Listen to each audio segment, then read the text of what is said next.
Good morning all of you.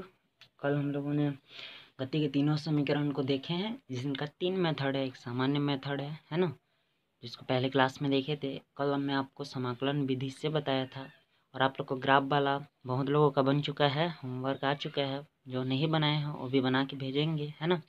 तो तीनों को आप लोग देखे रहेंगे। एग्जाम में मैक्सिमम समाकलन विधि ज़्यादा पूछता है, या तो कोई सा भी विधि पूछेगा तो उसमें आप लोग सामान्य मेथड, ग्राफ वाला मेथड या समाकलन जो आपको अच्छा लगेगा बना सकते हैं, ठीक। उसके बाद इसमें लास्ट जो टॉपिक है वो है टीवे सेकंड में चली गई दूरी, कि कोई वस्तु टीवे सेकंड में कितना दूरी तय कर सकता है ना।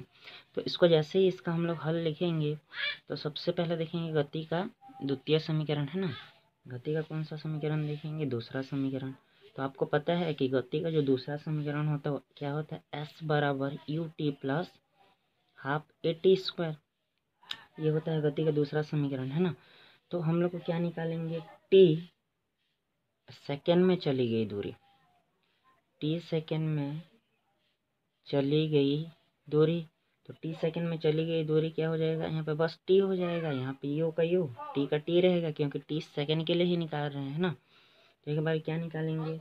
टी माइनस 1 सेकेंड में चली गई दूरी। दो बार निकालेंगे, एक बार टी सेकेंड में चली गई दूरी निकालेंगे, और एक बार क्या निकालेंगे? टी माइनस 1 सेकेंड में चली गई दूरी। तो यहाँ पे टी माइनस 1, यहाँ पे यू, यहाँ पे टी माइनस 1, यहाँ पे 1/2, यहाँ पे क्या हो जाएगा? टी माइनस 1 का होल स्क्वायर। ये क्या हो जाएगा? टी माइनस 1 सेकेंड में चली गई दूरी, और ये टी सेकेंड में चली गई दूरी। तो मेरे को निकालना क्या है? टी वे सेकेंड में। तो इसलिए हम लोग को क्या निकालना है? टी वे सेकेंड में चली गई दूरी। क्या निकालना है? टी वे सेकेंड में चली गई दूरी। तो मेरे को टी वे सेकेंड में चली गई दूरी निकालना है। तो सूत्र क्या हो जाएगा जी? टी वे सेकेंड में चली गई दूरी बराबर हो जाएगा टी सेकेंड में चली गई दूरी। क्या हो जाएगा? टी सेकेंड में चली गई दूरी माइनस टी माइनस 1 सेकेंड में चली गई दूरी। दो चीज़ निकालना है ना। तो टी सेकेंड में चली गई दूरी आप लोग निकाल चुके हैं। क्या है इसका सूत्र? U T plus half A T square. इसका अभी निकाले हैं, क्या था? यू, है ना, T minus 1 1/2 A T minus 1 का होल स्क्वायर।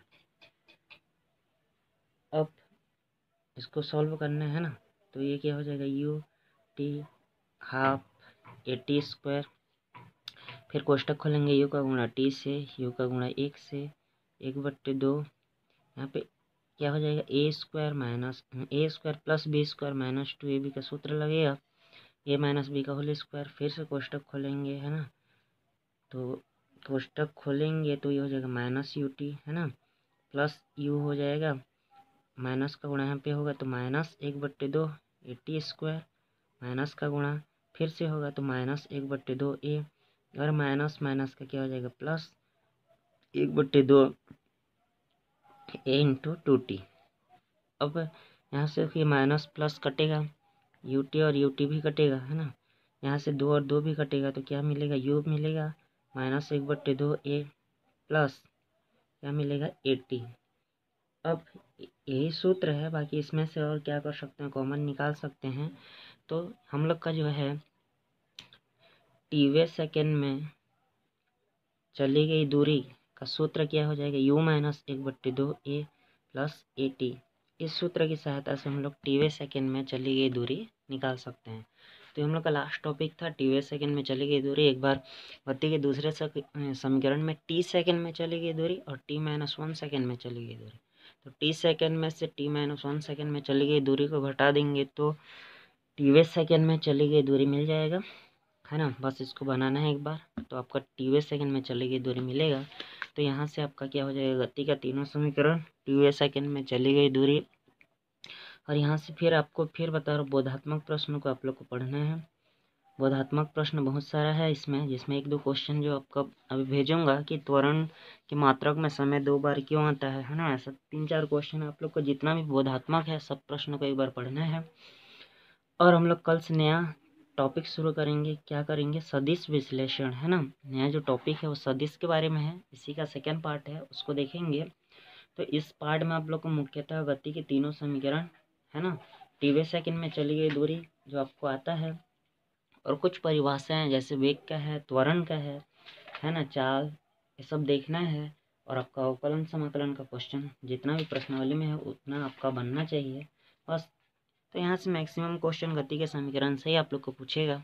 यहाँ से अगले चैप्टर से हम लोग देखेंगे सदिश विश्लेषण से बहुत सारा अंकित प्रश्न है, जिसका पहले क्लास से ही आप लोग को अंकित प्रश्न मिलेगा, जिसको हम लोग नेक्स्ट क्लास में देखेंगे, है ना। तो आप लोग को इसमें बोधात्मक प्रश्न को बना लेना है और इसका फेयर को आपको कंप्लीट करके भेजना है। धन्यवाद।